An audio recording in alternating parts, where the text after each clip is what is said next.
To be honest, I mean, there haven't been so many like super tough decisions. It's more about brave decisions. Welcome to the Voice of Visma podcast, where the heartbeat of our community comes to life. Join us as we chat with Visma leaders and colleagues, sharing their stories, industry insights, and valuable career lessons.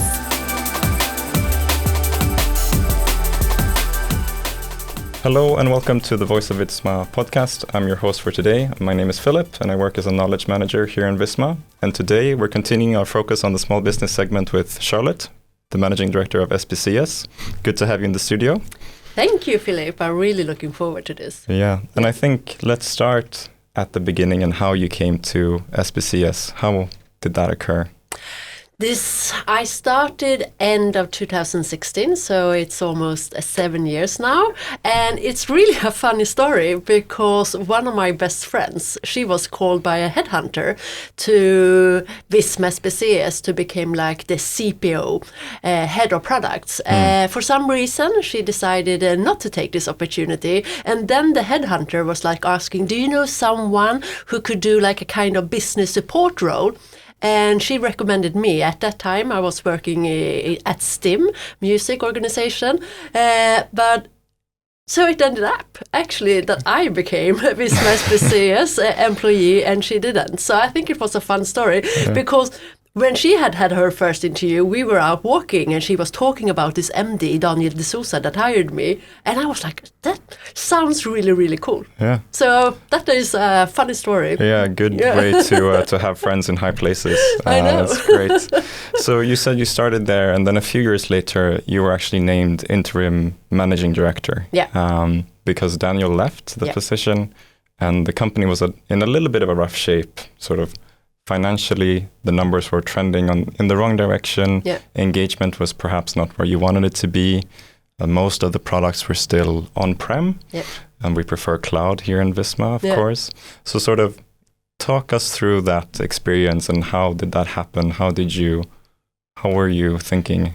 I mean, as you said, Daniel left and I was appointed interim MD, and I think the reason was that I was at that time both CFO and responsible for HR, so it was pretty natural that it was me. And in my role, I was then, as HR director, I was asked to like look for a new MD, so there were so many thoughts in my head during that time. And one of the reasons I said yes, both to the interim MD and later on the permanent MD, was that, I mean, Daniel created a new management team, and in the time when he left, like half of the management team left, and I felt like, okay, we have started really a journey here, we cannot leave everyone at the same time. So I felt a little bit like, I want to stay and I want to continue this journey because I know we can do good. But as you were saying, we had so many challenges at that time. And I think one of the biggest challenge that we had within Visma Spcs was that we didn't really feel like a whole company. Because at that time, we had a central product development and we had actually like a central commercial unit. So the things that we as a business unit really decided over wasn't that much, and we felt a little bit like frustrated to time, and there was a little bit like of a feeling giving up, like, okay, we want this in the products and we had to wait and all that. So when I took over, that was also the time when the Visma group decided, like, let's move back the product development to each business unit. And I think that is the one main contributor that makes us where we are today.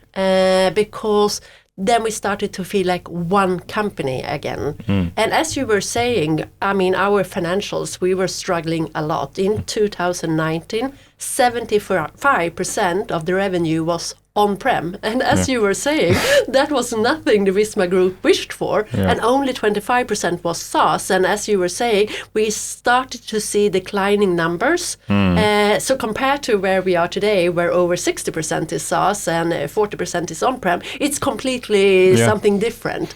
So there are so many things.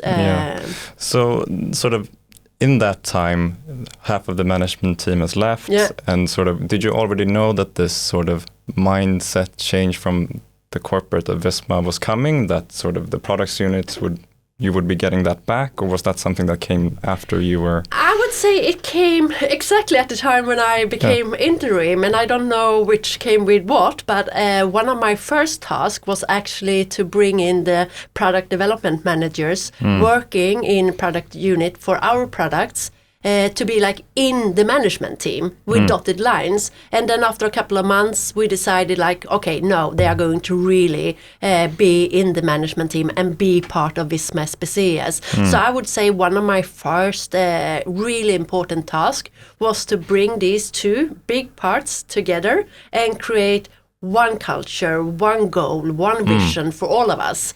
And since we did that and we really worked on those things, I think that made the success where we are today. That we really pointed out, like, why do we come to the office every day? Where do we want to be in 2025? And what should we do to come there? Yeah, exactly. And now looking at the numbers for 24, over 1 billion SEK in revenues, increased growth, nice margins, over 170,000 customers, and engagement is sky high. So it's really been, if we can say, a turnaround story for the company under your tenure. But sort of taking us through that tough decision maybe of getting the products back in, maybe the simple decision on your part, but sort of what were the tough decisions in that process? Because turning that ship around is no simple task. No, but I to be honest, I mean, there haven't been so many like super tough decisions. It's more about brave decisions. We decided to build our own payroll system in the cloud. That was something like, okay, can we do it again? Can we build our own product? We are super strong on payroll on the Swedish market, but we did it. And we made it, and we have so many new customers in our payroll system. And it was not just important to come out with a cloud payroll system, but it was also super important, the feeling that we created within the company and the proudness that we created something, we launched it, and it worked.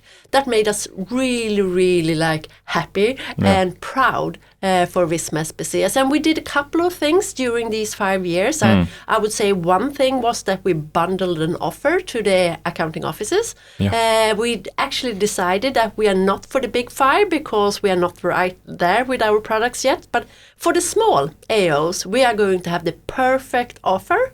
And that also worked. So the AOs are coming back to us as customers, which is fantastic. But also the rebranding we did, I think it was now 2 years ago, going from a little bit boring blue and very content heavy to a little bit more like purple and coral and energetic in the way we communicate with entrepreneurs. Because I mean, entrepreneurs, they don't create companies because like, yay, now I'm going to do bookkeeping.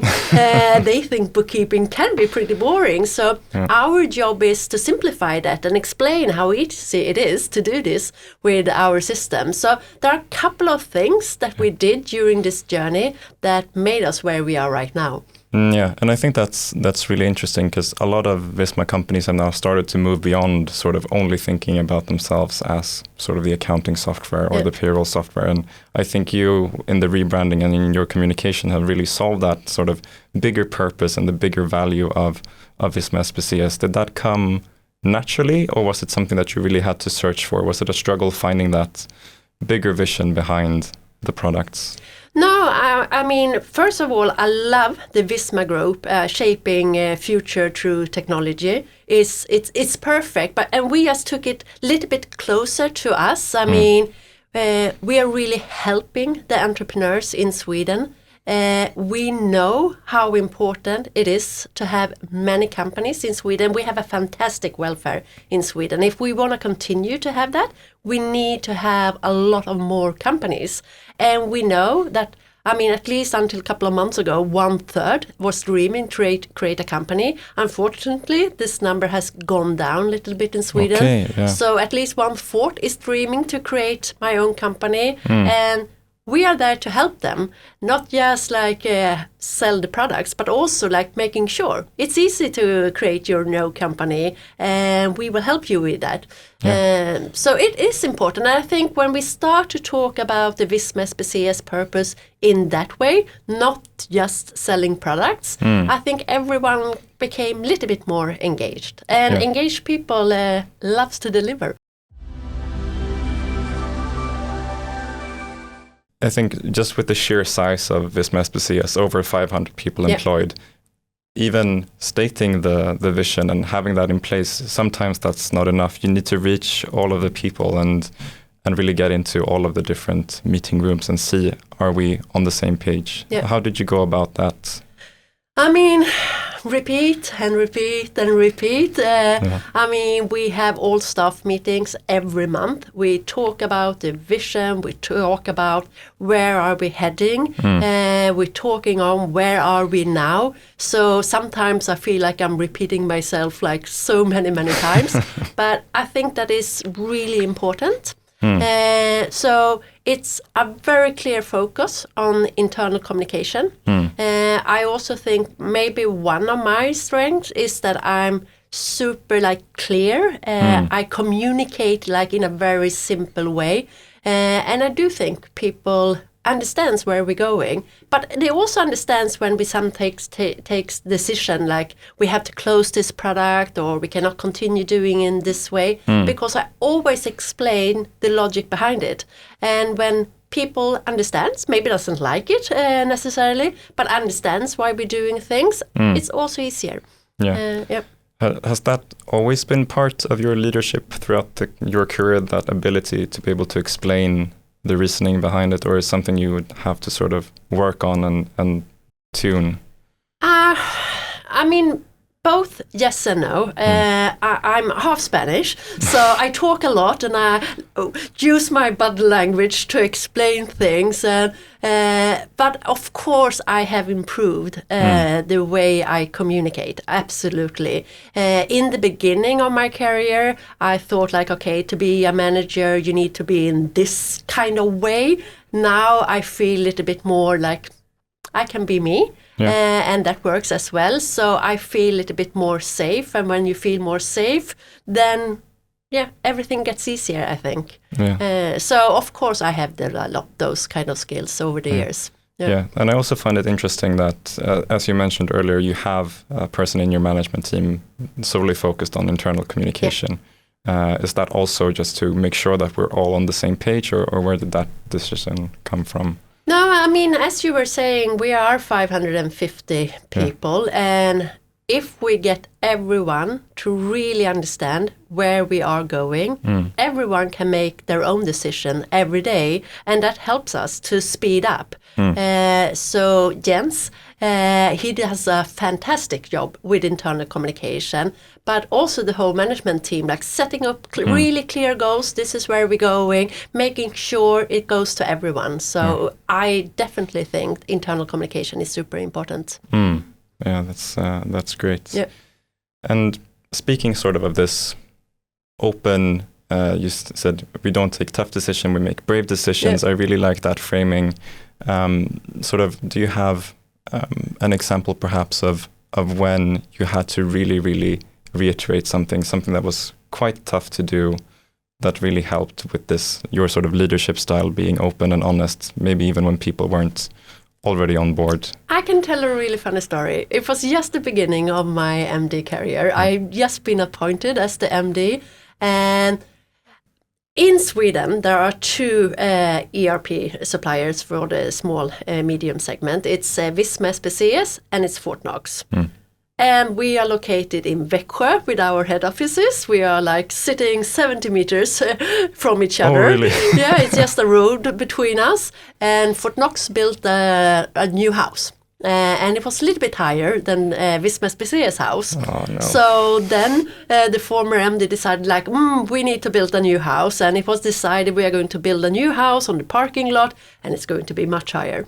And when I took over as MD, I was like, there are so many questions about this house. There was not a clear contract. It was not clear who was going to take which cost. And I just felt like, but the office we have, it's a little bit lower than Fortnox, but it's a lovely office. Why don't we just continue and do something better in that house? So we decided to actually cancel the plans of a new house. And that was, of course, super tough for me because all the employees were expecting this new cool house because it was going to be really cool, and we got a lot of negative press in Växjö, closing down this big project. But today I'm super happy because just a couple of years later Corona came, and I can't even imagine us standing in that big house with not everyone in the office today. So that was a tough, but I am so proud that we did it. No, I think that makes tons of sense as well. Connecting back to sort of that sense of pride in the company. It's not about the building, but it's actually everything else that we do together and sort of elevating that message towards the customers. I think that's a great story. And I think once you sort of take on these big challenges, I know that's something that you've done earlier in your career as well, coming from the other industries. It's always been big challenges and sort of big change. Is that something that you're just attracted to, or is that just by incident? Yeah, I mean, this is my first MD job, but I have always been working in companies that are facing big changes. I mean, I started in TDC, like the Danish telco company, and was working when the mobile phone was entry. How do you do the charging of a mobile call? I mean, I have a Swedish mobile phone. I was located in Finland and I was calling Denmark. How is that going to work? And the building around that. No one really did know how it was going to work. And the same when I worked for STIM, which is like a music right organization that has been there for 100 years. We make sure that the one writing the music gets paid. And up to 15 years ago, it was pretty easy because you can listen in radio, you could listen at concert, but then suddenly with Spotify, iTunes, YouTube, I mean, just the volume increased so much, and there were so many new questions, and I really, really love that. In the same when we're moving from on-prem to SaaS. Yeah, exactly. No one really have an answer or this is the way you should do it. We have to try it out, and I think that is one thing I love. That, okay, let's try and see, can this work or should I do this way instead? That is something that I really like. That's a really good sort of driving change throughout different industries and finding that interesting. I think that's also part of the success and how you radiate that energy, I believe, towards the rest of the organization and sort of the energizing, being the ball of energy. Is that something that you hear a lot, or is it? Yeah, I mean, actually, just before this interview, I was asking my management team, what do you like with my management style?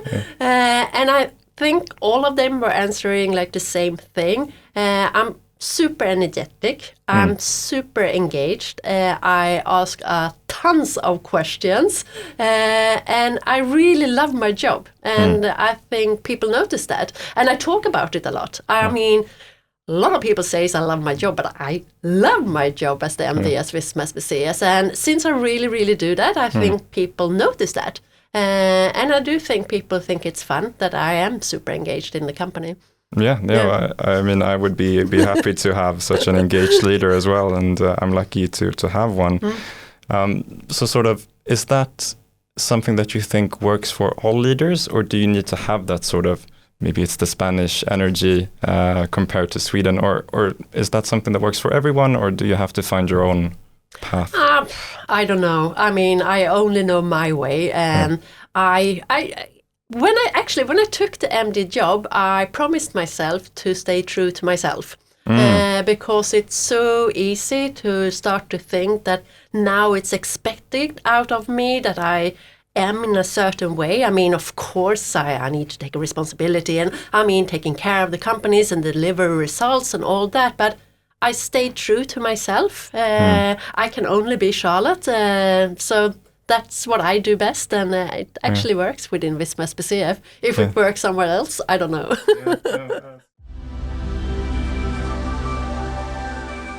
You work a lot with inclusion in your communication, and it's something you've been very clear on that you love working with. Could you elaborate a little bit on that as well? As you were mentioning, we have a really high EMPS. Right now it's on plus 74. Highest in the Visma group for that size. It's for incredible. A big company like we are, I think it's amazing. And also the management index is plus 81. But there are a couple of reasons for that. One thing that was really cool, when I became the MD for Visma Spcs, we saw like it went really up for the female employees. Right. The male ones stayed, and we had like a big or a path up. But we saw a really hockey stick on the female colleagues with just me entering as an MD. And it was not really about me, I think. It was that we actually had a female MD. And I think it's important to have female role models. There are so many good male role models, and we need to have more female ones. So I think that was one thing. But then I also think my really open way of communicating, and where I really truly think that equal opportunities is super important, and inclusion is super important. I want everyone that comes through the doors at Visma Spcs really feel here I can be myself, I can feel safe, because safe people, I mean, you feel safe and you can produce. And one of the reasons that I really work for this is that I have 3 kids, 3 sons, but my youngest son, he was born as a girl. So I have seen really close up how bad we are in meeting people in the way they are. We have so many like thoughts. This is how we should ask questions. This is how we should treat people. And I have learned a tons of things during my own experience, and that is something I really try to bring, I mean, not just to the Visma Spcs, but in life in general. Stop asking these like normal boring questions, because you don't have a clue what kind of background people have, and you don't have a clue what people are going through. So try to see the person, because if you do that, listen to that person, I'm pretty sure they will deliver even more for you. Yeah, that's a great piece of advice. I was going to ask, well, how would you start sort of that journey if you sort of feel, okay, I need to start working more with diversity and inclusion in my organization? Where do you start? I mean, of course, you can't not start with a female MD, because that would be super strange. But to create a lot of female role models, I think is one thing. But then really work actively. I mean, do we have a good split in the management team? Do we have a good split in the leader community? How does it look in the Visma Spcs as a whole? To really work on those KPIs, I think that is important. And we are very transparent through all this within the company. And I think that is also helping the engagement to be as strong as it is.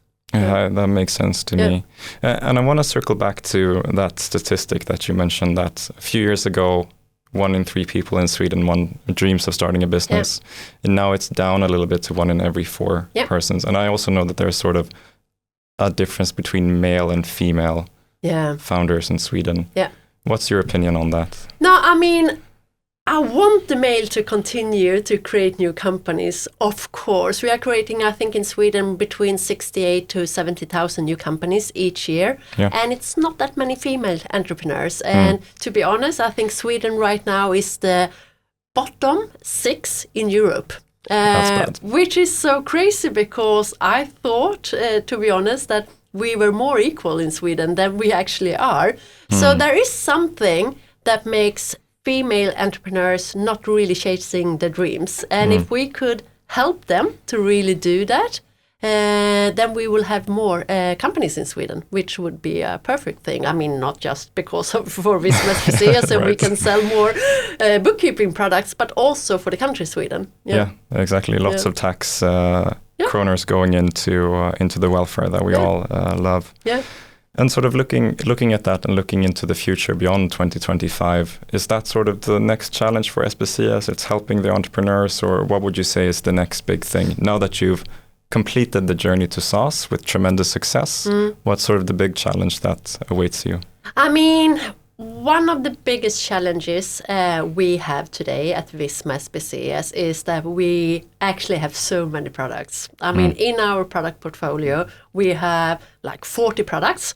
Wow. We are not talking about all the 40 products, of course, out to the market. But if we're just looking at the strategic 5 that we have, or the first 5 that we often talk about, it's e-accounting, it's our payroll system, it's our time and registration system, it's tax system, and it's advisor, like the CRM system for the AOs.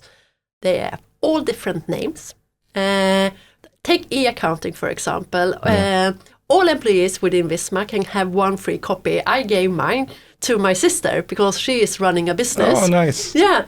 And she's always talking around her friends and entrepreneurs about this fantastic product that she has, e-Visma. And I'm oh my God, why are you talking about e-Visma? It's e-accounting. Oh, yeah. So not even her that got it for free can remember what's the name of the product. And we have so many different names. We have Visma, we have Visma Spcs, and I think that simple recommendation from customer to customer is a little bit complex. So that's something we have to think about, how we can do in a much clever way. So I think that is a focus for us for the coming years. But then just, of course, continuing to move the rest of the on-prem customers towards SaaS, or allow the ones that want to stay in on-prem to be there, but maybe be a little bit more digital.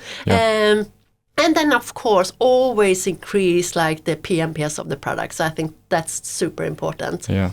And I think that sort of product portfolio you have comes from your great history. You just turned 40 at the end of last year, 40 years of SPCS. Yeah. And you still managed to win or are highly ranked for young IT professionals in Sweden. So how do you square that? It's an old company, but lots of young people want to work there. Yeah, so we actually won the prize last year for the newcomer of the year, being one of the most popular company to work in from young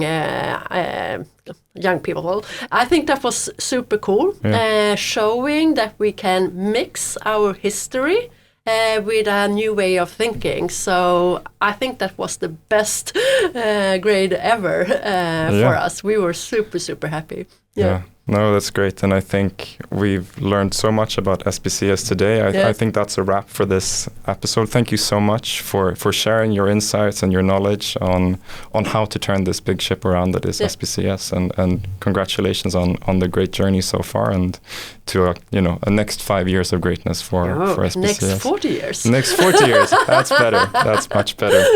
And for everyone at home, reach out to us, leave a comment, leave a review, listen to us where you listen to our podcasts, whether that's on Apple Podcasts, YouTube, or Spotify. We're there. You can find us, and we'll be back soon with our next episode. Thank you for listening.